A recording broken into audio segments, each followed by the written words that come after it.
and the whole world of loneliness, poverty, and pain make a mockery of what human life should be.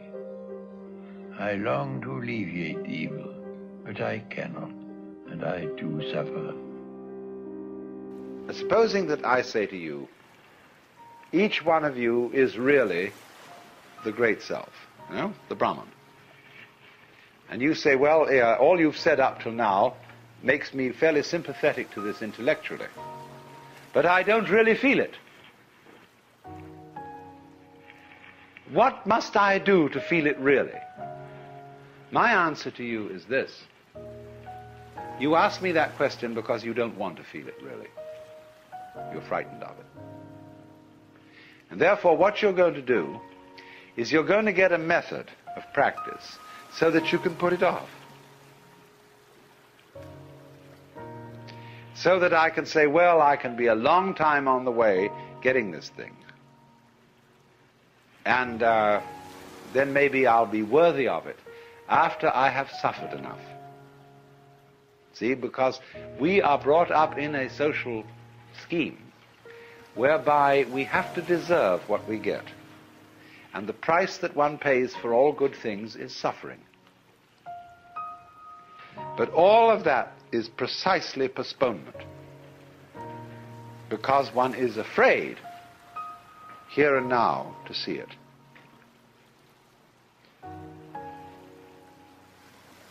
If you had the nerve, real nerve, you would see it right away. Only that would be when one feels you shouldn't have nerve like that. Why, that would be awful. That would be that wouldn't do at all. Because after all, I'm supposed to be poor little me. And I'm not really much of a muchness. And I'm playing the role of being poor little me.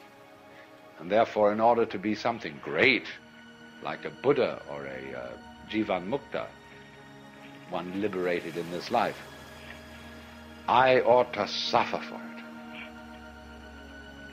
So you can suffer for it. There are all kinds of ways invented for you to do this. And you can discipline yourself, and you can gain control of your mind, and you can do all sorts of extraordinary things. I mean, you can drink water in through your rectum and do the most fantastic things. But that's just like being able to run the 100 yards in 9 seconds, or push a peanut up Mount Tamalpais with your nose, or any other kind of accomplishment you want to engage in. There's absolutely nothing to do with the realization of the self. The realization of the self fundamentally depends on coming off it. The sort of, when we say to people who put on some kind of an act, we say, oh, come off it. And some people can come off it.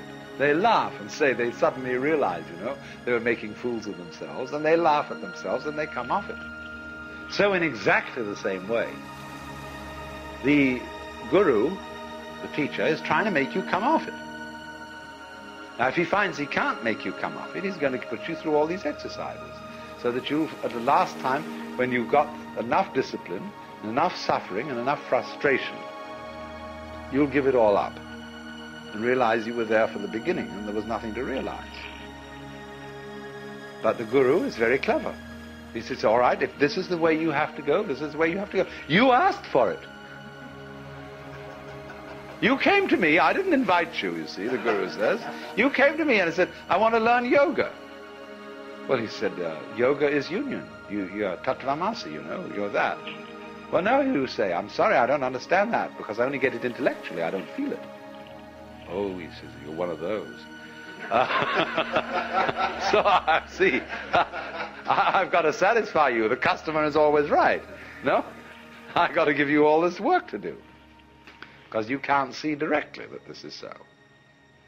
But he's looking at you in a funny way, you see. The guru is always saying to you, what are you doing? What's your game? Imagine, for example, a father confessor,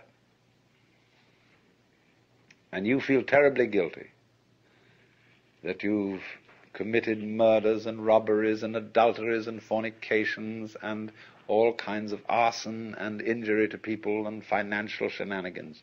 And you go to this man and say, I am a terrible sinner.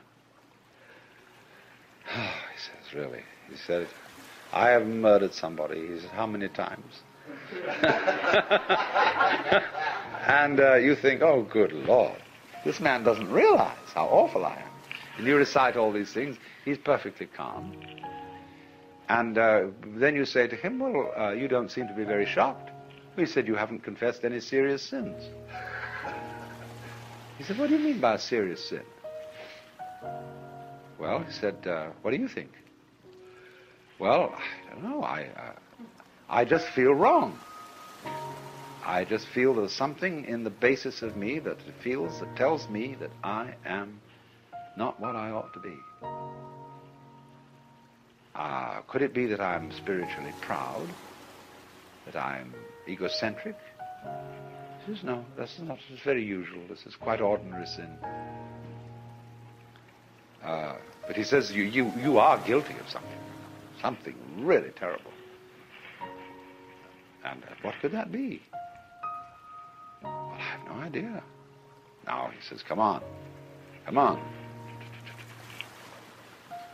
Go deeper. What is the real sin you've committed? You think, what, me? I, little me, could do something worse than murder, worse than spiritual pride? Just little me?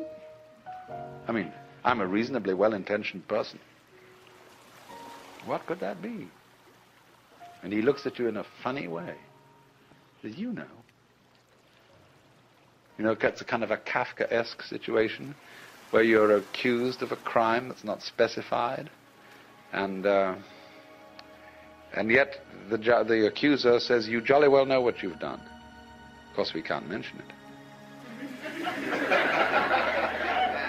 Because, it's like those laws that are on the books in the state of California and several other states where people are accused of the abominable crime against nature. Nobody knows what it is. I mean, it can't be mentioned. It's too dreadful to be talked about. So this guy does the same thing, but it's in a different dimension. You've done it. Now what did you do? See, the real crime is that you won't admit you're God. That's false modesty.